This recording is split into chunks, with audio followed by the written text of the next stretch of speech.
Hey everybody, thanks for tuning in. This is Adam Astro Yogi Sanchez here, offering a little bit of a astrological forecast and recap.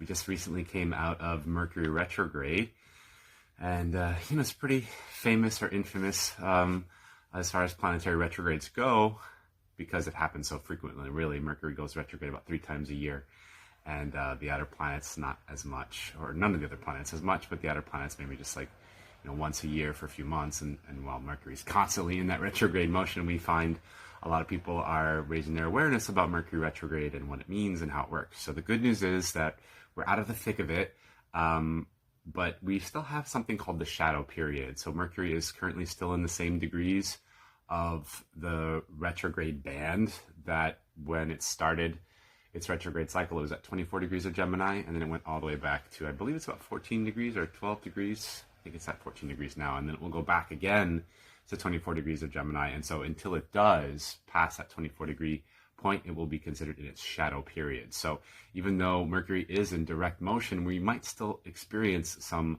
retrograde phenomenon like miscommunications or having to really hone in on our message and make sure that it's clear, and asking questions to make sure that our message is received with the clarity that we're looking to deliver it.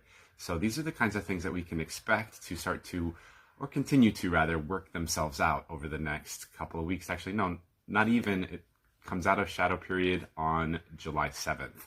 So at that point, we will be in new territory, and we can expect new communications, completing all the old stuff, which, something occurred to me with this last Mercury retrograde that it never occurred to me before. And I was amazed how I couldn't have seen it sooner. But if we're thinking in terms of energies, right, like yin and yang, masculine and feminine, active and receptive, then the direct motion of the planet is like the yang, fire energy, and the retrograde motion of the planet is like the yin, feminine energy. So with that yin, there's a lot of going inward, revising, reviewing, revisiting, and as we come out of that, we find the new, we find the more refined and the higher expression of whatever we're dealing with in those planetary motions. So that's still in the mix a little bit with the current planetary cycles, but we also just had a full moon in Capricorn. The sun is currently in Cancer, right? Those are natural opposites, hence the full moon. And so with the sun in Cancer, we're looking for, that cardinal water energy of Cancer, which is the home, the mother, nurturance, caring, feeling, intuition, compassion, these kinds of things. And with Capricorn, we're talking about the father, the work, the career, the public life, the public view, and leaving a legacy that will outlive us.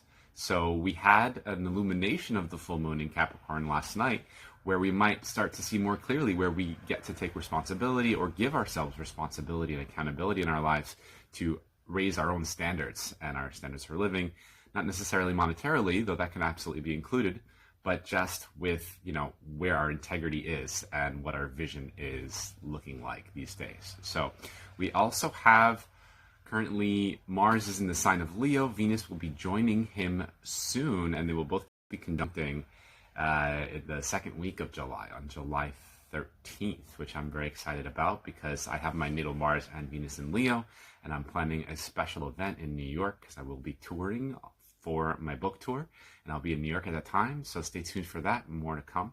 But yeah, how has this Mercury retrograde been for you? How was the full moon last night? Did any illuminations come for you? Did you see things a little bit more clearly with regards to, giving yourself nurturance, but also using that nurturance to catalyze yourself into those higher places and higher potentialities for yourself?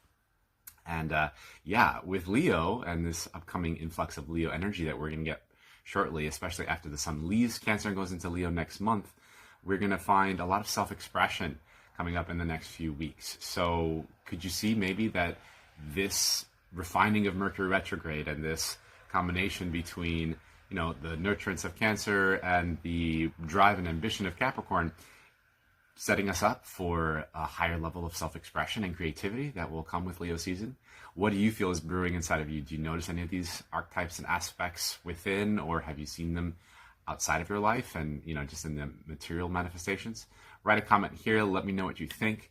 I am offering some special deals with astrology readings, so reach out for that. And yeah, the book is still in the works. I'm making good progress, but the Virgo perfectionism is a blessing and a curse. I'd say the curse is in the finding that there's more to be done than previously thought, but the blessing is in seeing the refining process really bring it up to a new level, right? And that Capricorn raising the standards. So yeah, let me know what you think. Thanks for tuning in, and more soon. Many blessings.